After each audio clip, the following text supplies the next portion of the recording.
Avant de commencer cette vidéo, je me dois de faire des remerciements à 2 personnes et vous allez voir que ça va beaucoup vous étonner. Je souhaite tout d'abord remercier ma maman parce que sans sa grande tolérance, je n'aurais jamais pu continuer ma chaîne YouTube jusqu'ici parce que c'est grâce à elle que je peux emprunter le caméscope familial et avec qui je m'engueule souvent parce que je ne le rends pas à l'heure. Donc après toutes ces engueulades et malgré mon habituelle tendance à être totalement désorganisé et à tout rendre en retard, maman, je te remercie beaucoup et je te fais de gros bisous.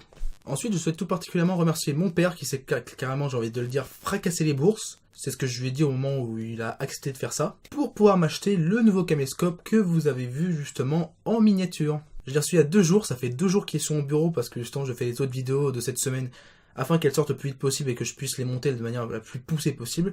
Maintenant c'est fini, j'en peux plus, il faut que je déballe, donc bienvenue dans cette vidéo de déballage de mon nouveau caméscope. Et vous savez quoi même, on va carrément zapper le déballage, je vais ouvrir la boîte, je vais prendre le caméscope, je vais y coller sa batterie et sa carte SD, et on va tout de suite faire un essai directement parce que j'en suis sûr que dès que vous avez vu le caméscope en miniature, vous avez envie de voir la qualité d'image qu'il peut donner afin de grandement améliorer mes vidéos. Allez, je ne vais plus attendre, c'est parti.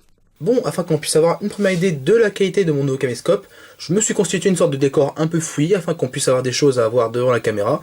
Là, je suis encore avec mon ancien caméscope et comme vous pouvez l'entendre, je suis repassé sur le micro du caméscope pour justement pouvoir comparer aussi les micros intégrés, même si je vais continuer à utiliser mon Blue Yeti pour les vidéos. C'est juste à titre de comparaison afin de vous donner un premier avis. Attention, changement dans 5, 4, 3, 2, 1. Tada! Donc comme vous pouvez voir, c'est la qualité de mon nouveau caméscope avec aussi la qualité du micro. Sincèrement, je suis déjà fan, les couleurs sont plus réalistes, les détails sont encore plus détaillés. Comme vous pouvez voir, en plus j'ai un vrai zoom optique, regardez-moi ça. Ah merde, je peux pas zoomer en vidéo. Bon, c'est pas grave, c'est presque ça. Au pire, on fera des zooms en dehors des vidéos, ce n'est pas grave du tout. Oh clairement, je suis trop satisfait là. Oh, j'en peux plus du tout. Je sais pas pourquoi, je sens que vous êtes déçus. Ah non, regardez-moi ça, ces détails là. C'est magnifique, les couleurs sont belles, tout est beau. Le framerate, c'est au moins du 80 images secondes. Mais je comprends pas pourquoi vous êtes déçus. Ah oui, d'accord. Ah, pour ça. D'accord. Bon, ok, ça faisait longtemps que je voulais en faire une juste pour rigoler. Je crois que là, je vous ai bien troll dans cette vidéo. Bienvenue dans la première vidéo putaclic de la chaîne Statman & Co. Je ne suis pas peu fier de le faire pour cette vidéo là parce que derrière cette miniature et ce titre putaclic comme pas possible, et bien le propos de ma vidéo a un fond de vérité parce que je suis très fier de vous présenter avec cette qualité de son pourrie mon vrai nouveau caméscope. Allez, on arrête les bêtises, on revient sur le caméscope normal et on se lance dans le déballage de mon vrai nouveau caméscope et de la carte SD que je lui ai acheté avec. Allez, c'est parti. Pour ceux qui se demandent quelle caméra j'ai utilisé pour faire cette petite partie de vidéo, c'est tout simplement mon premier appareil photo numérique que j'ai depuis maintenant, depuis peut-être 8 ou 9 ans. Et normalement, si je dis pas de bêtises, il filme en 140p 25 images secondes. Je vous mettrai justement une petite notation, chaque fois les valeurs sont différentes. Allez, c'est parti pour la vidéo de déballage et de découverte ensemble du Sony FDR AX33.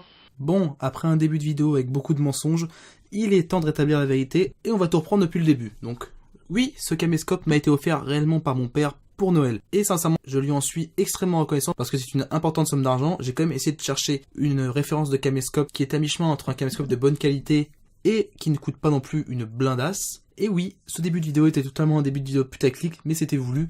Ça faisait longtemps réellement que je voulais chercher à faire vraiment une vidéo un peu marrante, justement avec un titre et une miniature putaclic, juste pour me foutre de la gueule de ceux qui font ça et qui disent qu'ils sont obligés de le faire pour pouvoir faire des vues. D'ailleurs, je pense que j'enregistrerai soit le titre Storytime, soit Vlog, un truc comme ça dans le titre et dans les tags de la vidéo pour qu'elle soit référencée. Juste pour rire, juste pour bien me foutre de la gueule des gens. Parce qu'en vrai, ce n'est qu'une simple vidéo de déballage qui, même pour une fois, n'est accompagnée d'aucun script et d'aucune note. Donc on va découvrir ce nouveau caméscope ensemble et ce Sony FDR AX33 sera mon premier caméscope personnel. J'en suis très fier et j'espère que je ne vais pas le regretter. Mon objectif dans tout ça, justement, c'est de tourner un maximum de vidéos avant début 2017 et en début 2017, avant les 15 jours de délai légal pour pouvoir se rétracter et renvoyer gratuitement le caméscope à Amazon, parce que oui, je l'ai acheté sur Amazon. Je vous mettrai un lien dans la description si vous avez envie d'aller voir son prix et d'aller voir justement ses spécifications si chaque fois j'en oublie dans cette vidéo. Mais bon, trêve de blabla, on va faire le tour de la boîte et on va l'ouvrir. En fait, je pense que je ferai les mêmes types de vidéos qu'un autre vidéaste que j'ai vu sur internet, dont je mettrai son nom ici et je mettrai ses vidéos soit dans le petit i, soit en description pour que vous puissiez voir justement le travail qu'il a fait, parce qu'il a fait un très bon boulot entre sa review, son déballage et son tour complet des fonctionnalités, et en même temps il avait aussi posté des exemples de vidéos 4K avec ce caméscope. Donc voilà, je verrai soit je ferai ça, soit je ferai un truc dans le genre 3 vidéos, une déballage, une fonctionnalité plus exemple, une de review. Rien n'est encore fixé, mais pour l'instant, comme je vous l'ai dit, on fait le tour de la boîte. Donc en haut de la boîte, on a un visuel du caméscope avec la référence, FDR AX33. Handycam, je pense que c'est justement pour être à la même gamme par rapport à mon caméscope que j'ai actuellement. En bas, on voit la mention 4K, chose qui est intéressante parce qu'en fait, nous sommes sur une fausse 4K. Et ça, je vais vous l'expliquer pourquoi en vous différenciant la 4K cinématique et la 4K commerciale. Et on voit une photo d'un papa et de son gamin qui sont contents. C'est mignon. Ici, on a le CD Sony qui est toujours présent, ce qui vous montre que je n'ai pas encore déballé la boîte. Sur la partie avant de la boîte, nous avons beaucoup de choses à voir. Donc encore une fois, la mention 4K qui est sur ce caméscope de la 4K commerciale. Sony avec déjà encore ça, on les a déjà vus. Un visuel du caméscope avec l'écran allumé et on nous marque 3 pouces wide LCD. Alors non, c'est 3 pouces 3 cm. Je sais plus, je crois que c'est un 3 pouces l'écran, mais je suis pas sûr du tout. Si c'est vrai, je ne mettrai rien. Si c'est pas vrai, je mettrai une petite mention ici. On voit que ce caméscope est doté d'une puce Wi-Fi et ça, on en reparlera sûrement dans la vidéo qui détaillera les fonctionnalités. Il est aussi doté du NFC, ça je pense que c'est pour pouvoir s'appeler avec son smartphone. Et par rapport à ce que j'ai pu voir, il y a des fonctions plutôt intéressantes si on perd un smartphone ou une tablette à ce caméscope. Comme souvent chez Sony, ils sont dotés d'Optic Zeiss, les caméscopes et les caméras. Bionx X, je sais pas ce que c'est. Exmor Air CMOS Sensor, c'est la référence du capteur du caméscope. Et c'est un capteur de même type que celui de mon caméscope actuel, donc on verra s'il y a une vraie différence ou pas. Triluminos Color, qui est écrit en version anglaise britannique et anglais américain. C'est assez drôle, elle y est en 2 fois. Full HD 1080p parce qu'on précise quand même que vous pouvez filmer en Full HD et pas forcément en 4K avec ce caméscope. Ustream, je sais pas ce que c'est, mais j'espère dans le fond que c'est une fonction qui va me permettre de pouvoir faire des streams. Pourquoi pas, parce que c'est un des projets que j'ai pour 2017. On verra si ça se fait et surtout on verra si ce caméscope est compatible. On nous met une référence ici d'Accessoire optionnel sur lequel je vais zoomer tout de suite pour que vous puissiez avoir un aperçu. C'est tout simplement une plus grosse batterie, parce que je pense que la batterie qui va être intégrée doit être justement de bonne capacité et d'autonomie correcte, mais sans plus. Et juste à côté, nous avons plusieurs carrés qui nous détaillent les caractéristiques, et ce qui est assez drôle, c'est que des fois, les traductions sont assez marrantes. Ce caméscope peut faire des photos 20,6 mégapixels, donc c'est vraiment assez haut pour un caméscope, surtout comparé à mes, il faut que je vérifie sur le caméscope, à mes 5,3 mégapixels actuels, donc ça va faire un grand changement, il faudra que je aussi je prenne des photos avec, voir si ça vaut le coup. Mais il y a marqué 20,6 mégapixels d'image fixe. Genre en fait, Still Image Recording, ils l'ont traduit littéralement ce abruti. Bon, ils auraient pu mettre photo, hein, ça aurait été tout aussi bien. Hein. Les gars, vous nous mettez la 4K commerciale, mettez aussi du langage commercial en bas. C'est dans ce deuxième carré que nous allons retrouver du langage commercial. 15 fois, enfin on a un zoom 15 fois en 4K et 20 fois en HD. Clear Image Zoom, zoom image clair. Et par rapport à ce que j'ai pu voir dans les vidéos de review que j'ai regardées, c'est tout simplement la limite à laquelle justement le zoom numérique est encore potable pour pouvoir justement vous donner une image qu'ils disent claire. Si je dis pas de bêtises, le zoom optique est limité à 10 fois en 4K et je crois qu'il est limité à 15 fois en HD. Mais bon, ça ce sera à vérifier. Si besoin, encore une fois, je vous mettrai, hop, clique ici, une petite note. On nous parle d'un objectif grand angle 29,8 mm. Alors là-dessus, je m'y connais pas trop, donc je vais pas trop m'avancer. Il est possible de faire des vidéos à 100 images secondes sur ce caméscope. Ce sera intéressant d'essayer d'en faire d'ailleurs. Donc on verra dans la vidéo qui parlera des exemples et des fonctionnalités de ce caméscope. Chose qui aussi m'intriguait et qui m'intéresse pour mes vidéos. Manual Ring, donc c'est une bague de mise au point manuelle, donc ça me permettra justement de débrayer l'autofocus en focus manuel avec un anneau comme sur les appareils photoréflex par exemple. Ça me semblait pas mal, il faudra que je voie ça et j'espère que ça fonctionnera bien et que ça me sera utile. Sur la droite de la boîte, il faut que je dézoome. On nous donne d'autres accessoires optionnels, donc ça on le verra après, mais sur ce caméscope, il y a un port spécial pour pouvoir greffer différents accessoires comme un micro, une autre caméra, grâce à un pied qui se rentre dans le port. Il y a aussi je crois une lampe pour avoir une sorte de flash. Donc bref, je vais pas vous en parler dans cette vidéo, mais vous avez déjà des exemples d'accessoires compatibles avec ce caméscope. Ensuite, il y a plein d'autres choses marquées, mais rien d'intéressant. On passe à la partie suivante, juste avant. Comme vous pouvez voir, il y a marqué Black, et normalement, c'est la seule couleur de ce caméscope. À l'arrière, plein de petits logos, donc mémoristiques. Donc c'est vrai que ce caméscope reprend les mémoristiques. Intéressant, je n'avais pas vu ça, donc on verra ça au moment de déballer le caméscope. SDXC, donc ça prend des cartes TZ jusqu'à 128 Go actuellement, même 200 Go. Et je crois que la norme SDXC monte jusqu'à 2 Teraoctets de cartes SD, même si elle n'existe pas encore. Multi-interface shoe, donc une chaussure multi-interface. Je ne pense pas que ce soit ça, donc il faudra voir ce que ça veut dire. Multi non plus, je sais pas ce que ça veut dire.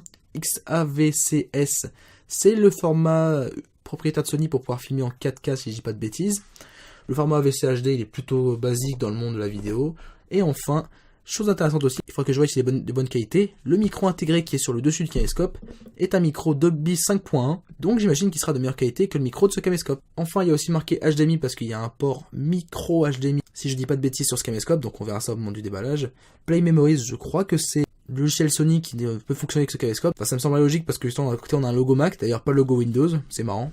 Dans tout le playback qu'on a justement ici avec toutes les lignes qui sont écrites, ce qui est intéressant, je vais faire un zoom tout de suite dessus, c'est ce petit tableau en fait qui représente l'autonomie estimée par Sony par rapport à la batterie que vous allez utiliser. À gauche, vous avez la batterie qui est donnée avec l'appareil, à droite, la batterie qu'on vous présentait en option sur le côté de la boîte. Et la batterie qui est en option, justement, vous permet de doubler votre temps de tournage avec les réglages par défaut. Et ce qui est drôle, c'est que dans l'autonomie, justement, il ne différencie pas le fait que vous utilisez la caméra avec l'écran LCD ou alors avec le viewfinder, parce que ce caméscope, par rapport à celui que j'ai actuellement, il est doté d'un viseur que vous pouvez vous coller à l'œil. Ce qui peut être intéressant pour certaines vidéos, bon, pour les miennes, pas tant que ça, mais bon, pourquoi pas, hein. Et enfin, en dessous, si ce n'est les mentions légales, SDXC, blablabla, Wi-Fi, machin bidule chouette, on nous montre aussi, entre guillemets, la pseudo-arnaque de ce caméscope, c'est le fait que la 4K, en fait, soit qu'une 4K commerciale et non pas une 4K cinématique, parce que ce caméscope ne peut filmer qu'entre 1840 x 2160 pixels. On va pas se plaindre pour 200 pixels qui manquent, mais bon, ça m'a toujours énervé depuis le début, le fait que les marques utilisent la norme 4K, alors qu'en fait ce n'est que de l'Ultra HD. À gauche de la boîte, on nous explique quelques fonctions de ce caméscope. Je vais m'arrêter sur une seule des 4 parce que c'est celle qui me semble la plus intéressante. C'est le fameux Balance Optical Steady Shot. En fait, c'est tout le module caméra à l'intérieur qui bouge et qui sert de stabilisateur optique. Par rapport aux vidéos que j'ai pu voir sur ce caméscope là, c'est assez impressionnant. Il faudra que j'essaie de vous montrer ça soit dans cette vidéo, soit dans la vidéo prochaine. C'est plutôt intéressant et j'essaierai de voir justement en faisant des vidéos en extérieur en marchant si la stabilisation optique en Full HD et en 4K est bonne ou pas. On a fait le tour de la boîte, il ne reste plus qu'en bas à regarder. Et qu'est-ce que je vois? Ah, on nous montre le contenu de la boîte, donc ça peut être intéressant de voir tout de suite ce qu'il y a dans la boîte. Il faut que je trouve le français en tout ça. Le français, il est là, voilà. On nous dit que dans la boîte, comme accessoire fourni, nous avons un adaptateur secteur, un cordon d'alimentation, une batterie rechargeable, un câble prenant en charge la connexion USB, donc un câble USB, et un câble HDMI. Ça, c'est un truc que j'avais remarqué encore une fois dans les autres vidéos. C'est que cette caméra est vendue avec un câble HDMI vers micro HDMI, si je dis pas de bêtises. Donc, c'est le câble HDMI qui correspond au port HDMI qu'il y a sur ce caméscope. C'est une petite attention sympathique qui n'est pas toujours présente sur tous les caméscopes. Donc, je la salue, même si dans le fond ça devrait être automatique. Voilà, après autant de blabla, on va pouvoir enfin ouvrir la boîte. Sincèrement, je suis très excité. On va utiliser le couteau qui est passé dans le dernier colis à 20 €. Hop, voilà, le scellé est enfin cassé, rien ne va plus. Hop, on ouvre la boîte. Et petite chose avant que je continue à ouvrir la boîte. Il y a des choses qui se baladent à l'intérieur, j'espère que c'est pas le caméscope parce que dans ce cas-là, je donne pas cher de sa peau. Et heureusement, ce n'est pas le caméscope qui bouge. Ce sont la tonne et demie de, oh là là, de notices données avec. Faut que je dézoome, faut que je monte tout ça. Regardez-moi ça. Il y a 3 tonnes de notices données avec. Alors, d'abord, un guide de garantie, ok. On nous explique, oh ça c'est bien comme petit feuillet. Ça nous explique tous les accessoires qui sont vendus exprès pour ce caméscope. Donc c'est plutôt sympa. On voit qu'on peut acheter un chargeur pour pouvoir recharger son caméscope, justement, non pas avec le câble donné avec, mais avec un chargeur vendu à part. Il y a 3 types de batteries données avec. Oula, regardez-moi celle-là. Voilà, j'ai trop zoomé. On voit la petite batterie qui est donnée avec. Non, ça c'est la batterie qui est donnée dans la boîte. On la verra après. Et on voit la batterie qu'on peut acheter avec. Elle fait 4 fois sa taille. Ça doit faire une belle excroissance à l'arrière du caméscope. Mais bon, si c'est pour donner plus d'autonomie, hein, pourquoi pas, hein. Il y a l'air d'avoir différents types de chargeurs justement avec ce caméscope. Donc encore une fois, pourquoi pas. On nous donne une référence de sacoche qui en plus, chose marrante, n'est pas disponible pour le FDR X33, donc super. Il faudra donc se rabattre sur ce genre de housse que j'ai déjà justement pour le caméscope que j'ai actuellement et que j'achèterai sûrement pour ce nouveau caméscope. Ensuite, on voit les accessoires qu'on peut attacher justement à la fameuse prise qu'il y a sur le haut du caméscope. Donc on a un microphone stéréo, on a le fameux d'accord, en fait j'ai compris, le fameux multi-interface shoe. En fait c'est la fameuse prise, j'avais cru voir que c'est une sorte de crochet. C'est la fameuse prise qui a au-dessus du caméscope, donc ok, c'est un nom intéressant. Donc on a un micro façon Rode pour ce caméscope, pourquoi pas. On a une lumière, un trépied spécial. Bon, ça, le trépied, normalement c'est censé être un pas de vis universel. On a une télécommande qui est disponible avec. Et on a aussi enfin un porte-accessoire pour caméscope pour pouvoir justement avoir une deuxième caméra attachée à son caméscope. Ça peut être utile par exemple pour prendre des fois des scènes sous différents angles. Ensuite, qu'est-ce que c'est ça? C'est pour enregistrer son produit en ligne afin de pouvoir faire valoir la garantie. Ça, c'est ce que je ferai si j'ai quoi ce caméscope, je le garde au bout de 15 jours. Alors ici, est-ce qu'on a du français? Non, pas de français. Ici, on a quoi? Ça nous explique quelle carte mémoire il faut utiliser, donc ça c'est plutôt sympa pour ceux qui ne s'y connaissent pas. Il faut donc utiliser une carte mémoire justement avec un débit au-dessus de 100 mégabits seconde, c'est pour ça justement que j'ai racheté une carte mémoire parce que la mienne s'arrête à 90 mégabits. Bon, je pense que pour du Full HD ça va passer, mais c'est plus pour la 4K que ça le fera pas. Même si je vous le dis tout de suite, la 4K sera rarement présente sur ma chaîne pour des raisons évidentes que je vous expliquerai après. Manuel de synchronesse, mode d'emploi du caméscope. Ok, donc là on a un mode d'emploi qui nous explique comment ça fonctionne. Ça nous explique les formats d'image, comment copier les fichiers de son appareil vers son ordinateur. Ça nous explique comment fonctionne le caméscope et son interface, donc ça peut être plutôt sympa. Personnellement, je l'ai découvert par moi-même. Et ce qui est drôle, c'est que le français est détaillé sur une notice. Mais par contre, après, vous avez des notices avec 10 millions de langues. Enfin, avec, par exemple, on a 6. Donc c'est assez bizarre. Bon, mais bon, pourquoi pas, hein. C'est tout pour la paperasse. Comme vous avez vu, il y a beaucoup de choses qui servaient à rien. On continue notre déballage. On ouvre. Allez, ouvre-toi. On soulève le bout de carton qui est au-dessus du caméscope. Et est-ce que le caméscope est bien placé? Alors, Sony, je vais essayer de vous montrer. Le caméscope est emballé dans une sorte de sachet, je pense, qui est antistatique. Ça va être à ça que ça sert. Et le caméscope, il bouge un petit peu, les gars. Vous aurez dû faire des cales un peu plus solides. C'est un caméscope qui coûte hyper cher. Encore une fois, si vous voulez savoir le prix, vous irez voir en description. Vous auriez pu faire cet effort-là. Oh là là.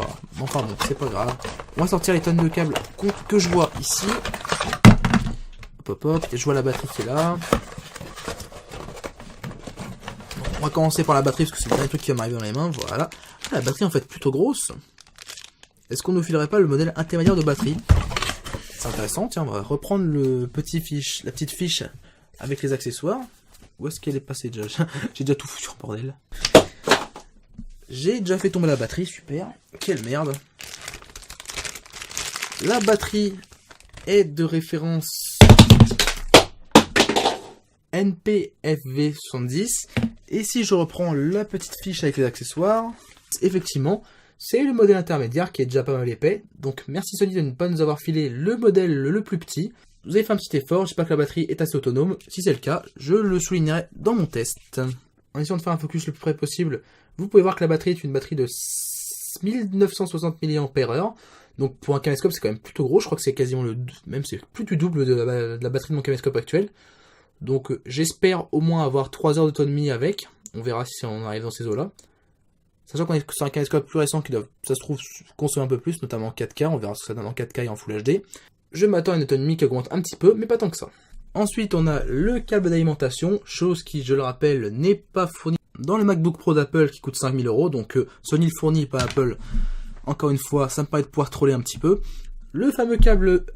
Je crois comment ils appellent ça, le câble à interface USB, un truc comme ça. En fait, oui, c'est un câble OTG qui vous permet de pouvoir brancher le câble USB qui est fourni dans le caméscope. Vous allez voir, en fait, ça fonctionne comme mon caméscope actuel. C'est un système qui fonctionne bien, mais bon, ce genre de câble, en fait, sur l'autre caméscope, je l'avais perdu, alors tant pis. Comme je vous l'avais dit, nous avons un câble HDMI vers micro HDMI, un câble qui n'est pas toujours fourni avec le caméscope, donc encore une fois, merci Sony. Et l'alimentation qui permet de pouvoir justement recharger son caméscope. Et combien fait-il cette alimentation? Il faut que j'essaie de voir ça en dehors de la lumière, donc ce sera pas en caméra. Je vois 2000 M. Est-ce qu'il n'y a pas un voltage et un ampérage? Je cherche, j'y suis presque, je pense. 8,4 volts, 1,7 ampères, donc ça recharge normalement plutôt rapidement. Mais bon, c'est normal pour une aussi grosse batterie d'avoir un chargeur qui soit assez costaud. Le poids n'est pas déraisonnable, il est relativement lourd pour un chargeur de caméscope, donc là-dessus j'ai rien à dire. Et on va enfin pouvoir passer au vif du sujet au bout de 25 minutes de vidéo, j'imagine, après avoir tout monté. J'espère que ce sera moins parce que quand même pour 25 minutes de vidéo, ça aurait fait beaucoup. Le caméscope pèse 1 tonne, regardez-moi ça, attention. Le caméscope pèse 1 tonne. Comparé à mon caméscope actuel, après il faudra que je trouve un moyen justement de prendre en vidéo, je pense que je prendrai la Asus Zenfone 3 pour pouvoir vous faire une comparaison de taille. Ce caméscope écran, il est immense, il est lourd. Et clairement ça me donne vraiment envie de faire des super vidéos maintenant. L'écran paraît meilleur. Donc on va faire un tour tout de suite du caméscope, je vais mettre sa batterie dedans pour pouvoir avoir un premier aperçu de ce que ça peut donner. Et vous pouvez le voir tout de suite en même temps que je mets la batterie dans le caméscope.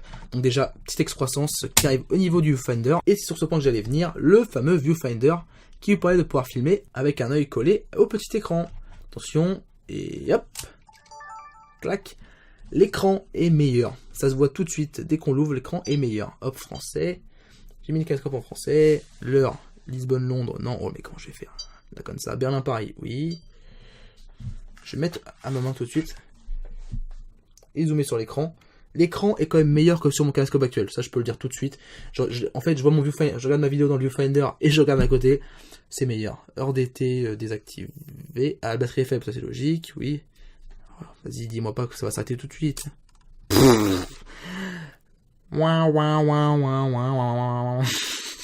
La batterie est grande, mais la batterie est chargée, donc on se retrouve dans 5 minutes après une petite recharge.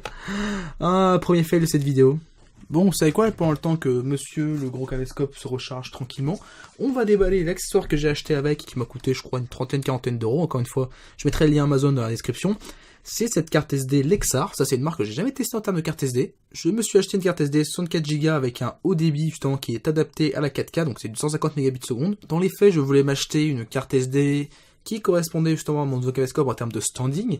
Mais en fait, dans la réalité, c'est surtout que je veux remplacer ma carte SD actuellement présente dans le caméscope qui filme, parce que j'ai eu la chance qu'elle ait survécu à un passage dans le lave-linge, donc je ne sais pas le jour où elle risque de se corrompre et de me faire des bêtises en termes de vidéo et que je perde tout ce qu'il y a dessus. Donc je préfère la remplacer avant qu'elle me claque dans les mains.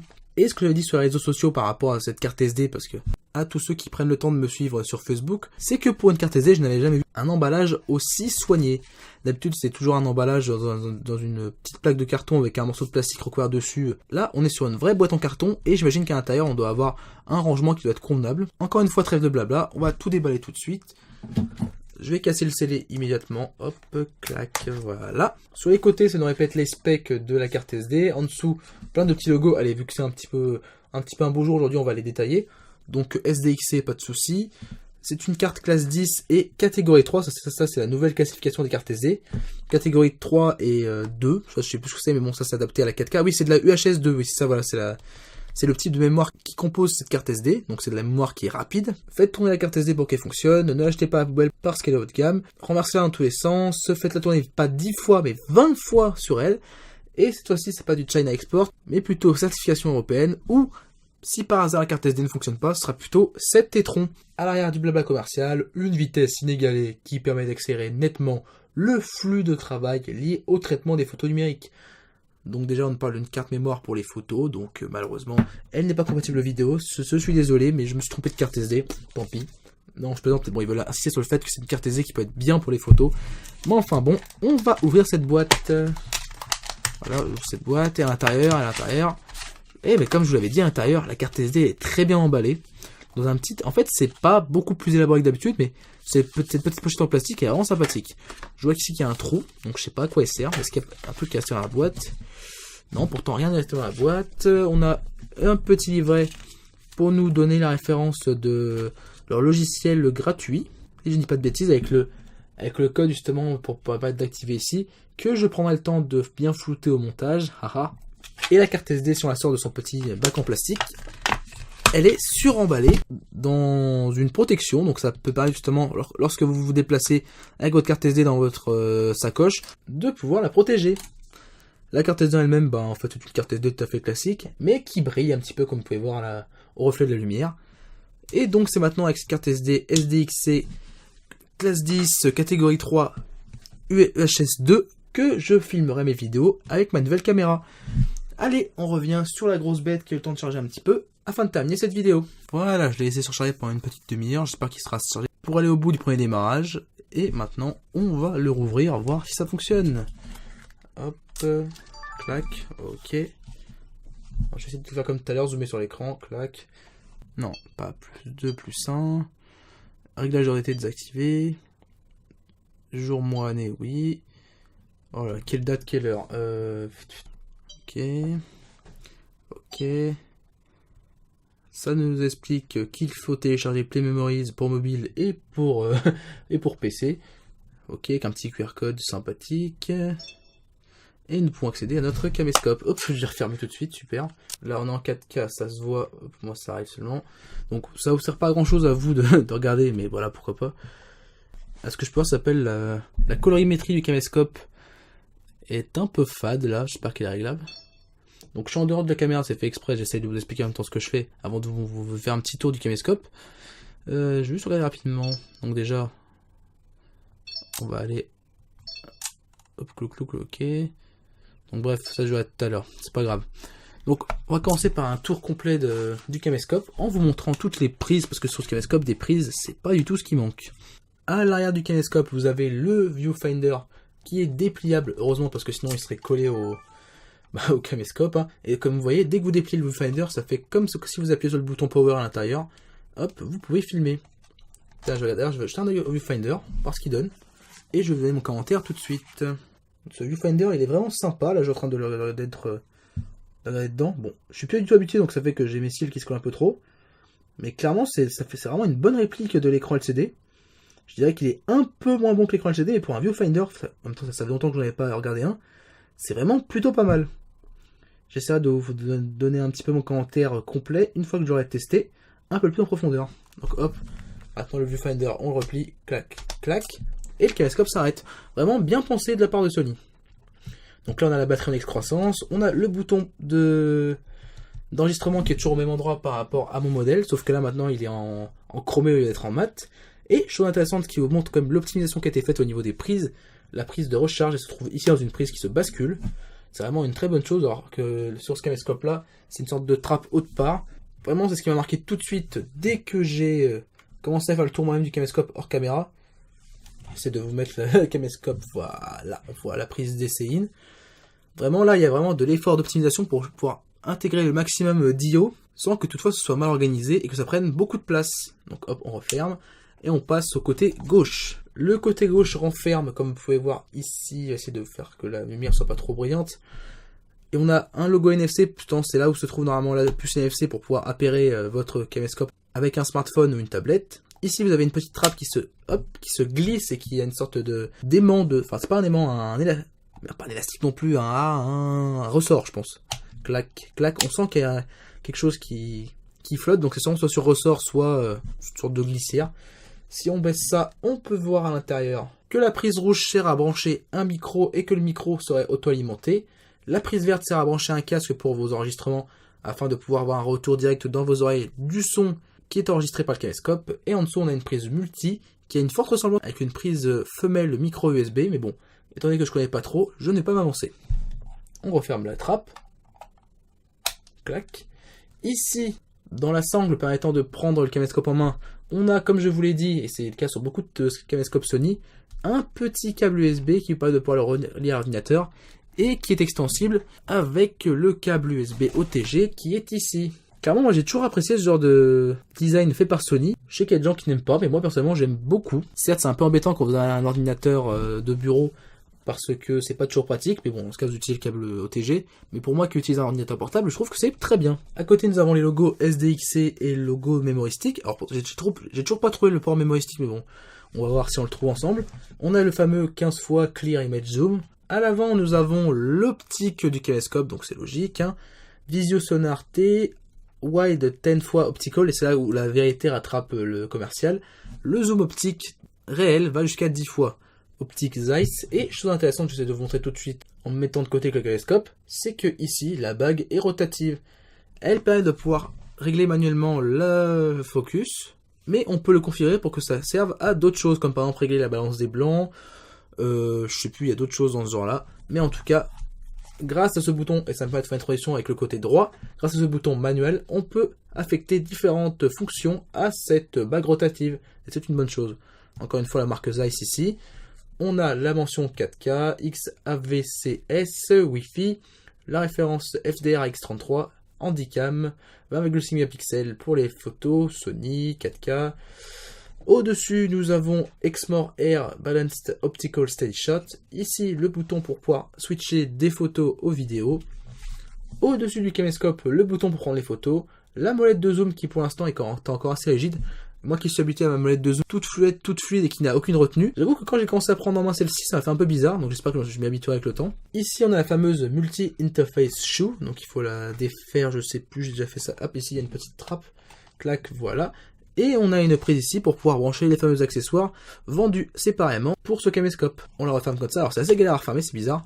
En fait, ce qui est bien, c'est que pour chaque prise, ils ont fait des ouvertures, des fermetures différentes. Donc c'est assez drôle dans le fond. Clac, hop, ici. Je vais m'y habituer, hein, mais bon, c'est pas encore automatique. Bref, voilà. Ici, on a le fameux micro 5.1 surround. Donc on verra ce qu'il donnera au moment où je vais faire un petit test de cette caméra à toute fin de la vidéo en comparaison avec celle-ci. Et qu'est-ce qu'on aurait oublié? Maintenant on va aller à l'intérieur de l'écran. C'est là où il y a pas mal aussi de choses intéressantes. Ici nous avons un bouton qui donne accès à une fonction très intéressante avec le micro au-dessus du caméscope. Normalement quand vous appuyez sur ce bouton, le caméscope est censé ignorer tous les bruits ambiants à l'exception de votre voix. Sur la review que j'ai regardée justement, le vidéaste avait l'air très satisfait de cette fonction. J'espère que je le serai tout autant. Ici c'est le même bouton que sur mon caméscope actuel où je peux justement, si on clique dessus, avoir accès à la mémoire de caméscope. Bon comme là j'ai pas encore mis de carte SD, je n'ai rien qui est dedans. Night Shot, j'essaie de vous montrer rapidement. Hop, ça rend la vidéo toute verte et en fait quand vous êtes dans le noir, ça vous fait apparaître ce qu'il y ait. Si on éteint toutes les lumières, c'est ce que je vais faire tout de suite. Tiens. Comme vous pouvez voir, malgré le fait qu'il n'y ait aucune lumière d'allumée, hop, zut, j'ai appuyé sur le bouton. Le caméscope, si je le remets en mode Night Shot, je m'en mêle les pinceaux. Voilà. Et bien, il arrive à repérer les choses dans le noir. Alors pourtant, il n'y a aucune lumière. Mais c'est grâce justement à la, excusez-moi, à la petite lampe infrarouge qui est à l'avant du caméscope. Donc voilà, hop, Night Shot, le Blue Yeti, mon ordinateur. Et donc ça pourrait être sympa pour faire des vidéos autres que mes vidéos habituelles. Donc on verra si ça me sera utile ou pas. En tout cas, je le testerai pour pouvoir faire ma vidéo de review, ça c'est sûr. Ici, point positif par rapport à mon caméscope actuel, tant que le focus revienne, allez, reviens, voilà.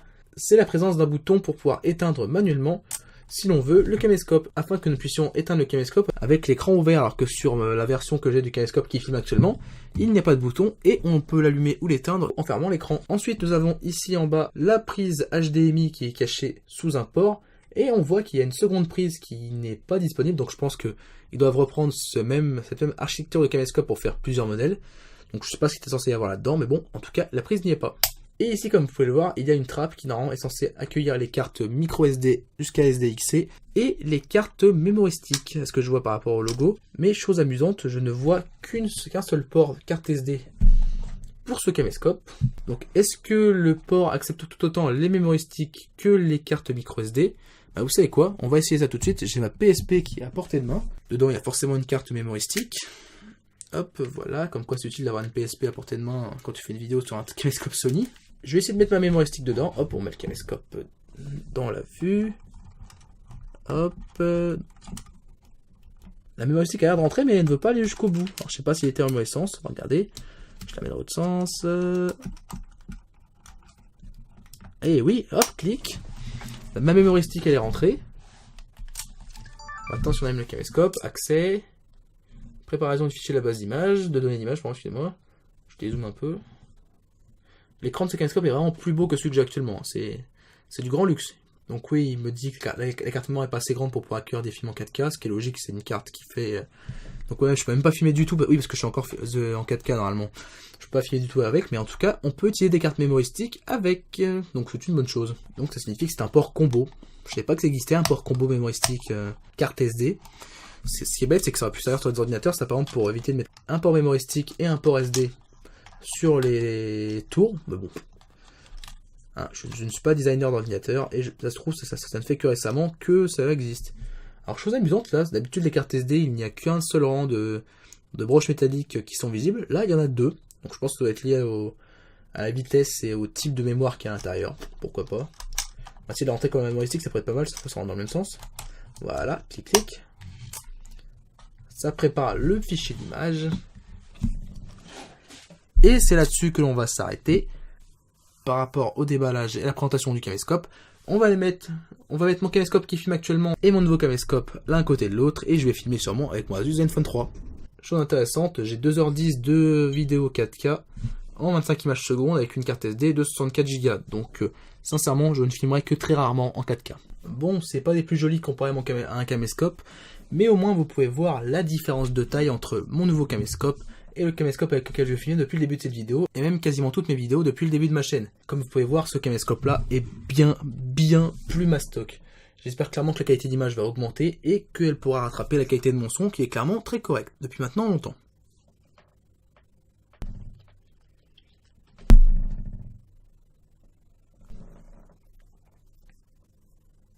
Donc me voici de retour face au caméscope Sony FDR AX33. Donc normalement, comme vous pouvez l'entendre, le micro a de nouveau changé, on est revenu sur le micro du caméscope pour pouvoir faire une comparaison immédiate avec le micro de l'autre caméscope une fois que j'aurai fait le switch. Donc je vais parler un petit peu pendant 30 secondes, enfin de meubler et d'avoir un extrait de son en plus de vidéo. Donc hop, on va zoomer tout de suite pour faire un petit peu comme si on était dans les vidéos de test. Hop là, l'exposition a augmenté tout de suite, ok, hop là, on va aller un peu plus au-dessus, hop, on va faire un zoom sur la griffe, clac. Donc voilà, on a fait notre zoom tout de suite ici. Ensuite, ben voilà, c'est bon, c'est tout ce que j'avais à dire. On dézoome à fond et on passe à l'autre caméscope tout de suite. Et voici les premières secondes d'enregistrement de mon nouveau caméscope avec le même angle de caméra, à la même hauteur sur mon pied, avec le son de son micro qui est enclenché. Donc je vois que sur mon écran, j'ai le retour avec des petits graphiques justement du son du micro 5.1. Je sais pas ce que ça donnera et j'en aurai une idée au moment où je ferai le montage de cette vidéo. Donc hop, on va tester le zoom tout de suite, clac, voilà. Oh le zoom est rapide. Clac, clac, clac. Le focus lui n'est pas des plus rapides, surtout quand il veut pas se faire. Ah bah tiens. Donc là de base j'utilise le, comment ça s'appelle, l'anneau qui de base est réglé comme étant un zoom. Si on le change, c'est toujours le zoom, donc je pense qu'il faut le changer en dehors. Ah non, il y a un petit icône là je vois sur l'écran. Je sais pas si je peux changer pendant l'enregistrement. J'imagine que non. Bon bref, tant pis pour l'instant. On va continuer à augmenter le zoom avec la molette et je vois que je suis arrivé, on dirait, au bout du focus.